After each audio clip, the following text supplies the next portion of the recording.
আসসালামু আলাইকুম রহমতুল্লাহ। এই যে দেখেন মুরব্বী মুরব্বী, এতদিন মুরব্বী মুরব্বী, এখন দেখেন নতুনভাবে কি বলতেছেন মুরব্বী। পুরো ভিডিওটা শুনবেন তাহলে বুঝতে পারবেন।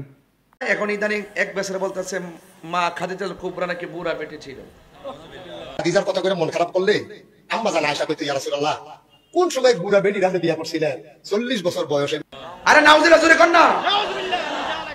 একটা কইছে ইনটেক ছিল না, খাদিজাতুল কুবরা নাকি ইনটেক ছিল না। আর এখন আরেকজন কো বুড়া মহিলা কই নবী পাকের স্ত্রীকে, আমাদের আম্মা জান খাদিজাতুল কুবরাকে। মুমিনদের মা কি কয়, নিজের আপন মা কি বুড়া বিড়ি কোন যায়? আদবে আউলিয়া হয়। এই কথাগুলো আমি যখন বলি তারা মনে করে আমি দ্বন্দ্ব লাগানোর জন্য কথা বলি। যার আদব নাই তার সঙ্গে আমাদের কোনো সম্পর্ক নাই। বেয়াদব। ভাষাকে সংযত করুন। বেয়াদব। আমরা সুন্নিরা আমলের সবক দেওয়ার আগে আদবের সবক দেই, কারণ 9.5 লক্ষ বছর আমল করার পরে জাহান্নামের, এইটা আজকে থেকে আগামী মাহফিল থেকে এটা ইউজ করবেন, লেমিনেটিং দিয়া। টিন দিয়ে করলেন কেন? টিন দিয়ে করছেন কেন? এটা সাবধান। কি বলছিলাম?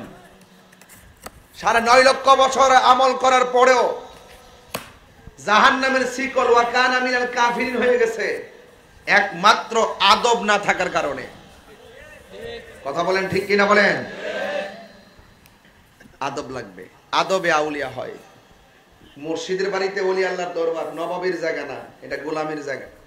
কিসের জায়গা? গোলামের জায়গা। এই জন্য সাহাবায়ে কেরাম আমার নবীজির সামনে বসে আছে। আল্লাহর হাবিব বলতেছেন, হে সাহাবায়ে কেরাম, কিছু কিছু কাফের আছে, তারা সংকল্প করেছে। কি করেছে? সংকল্প, ইচ্ছা করেছে, মানে প্রতিজ্ঞা করেছে যে আমি নবীকে না মাইরা তাদের গায়ের মধ্যে তেল মালিশ করবে না। নাউজুবিল্লাহ বলতেন না? এবং ইসলামের নাম নিশানা মুছে ফেলবে, নাম মুশারাক পর্যন্ত তারা স্ত্রী ব্যবহার করবে না। নাউজুবিল্লাহ কোন? তাইলে বোঝা গেল রসুল নিয়ে আর ইসলাম নিয়ে ষড়যন্ত্র নতুন না, এটা 1500 বছর আগেই ছিল। ছিল কি না? ছিল। এটা এখনো থাকবে। ঘুমাবেন না, চুপচাপ থাকবেন। সাহাবায়ে কেরাম বললেন, সাহাবীরা ওরা যে আসতেছে ইসলামের নাম নিশানা মুছে ফেলার জন্য আর আমাকে মারার জন্য, ওরা প্রতিশোধের স্পৃহায় মেতে উঠেছে। সাহাবায়ে কেরাম বলেন, ইয়া রাসূলুল্লাহ, আপনি যা হুকুম করবেন আমরা মানতে প্রস্তুত।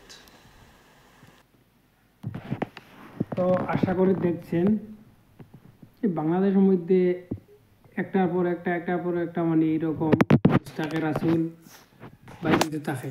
এই বাংলাদেশটা যেন কি যেন হচ্ছে আমি নিজেই বুঝতে পারতেছি না।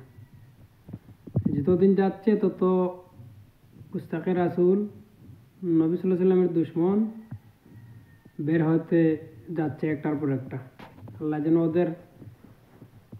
ওদেরকে হেফাজত করেন এবং আমাদের যারা আমরা আম জনতা আছি আমাদের জন্য আল্লাহ তাআলা ওদের কাছ থেকে হেফাজতে রাখেন, এটাই দোয়া করি। আর সবে এইরকম উল্টাপাল্টা বক্তব্য তাদের কাছ থেকে দূরে থাকার চেষ্টা করবেন।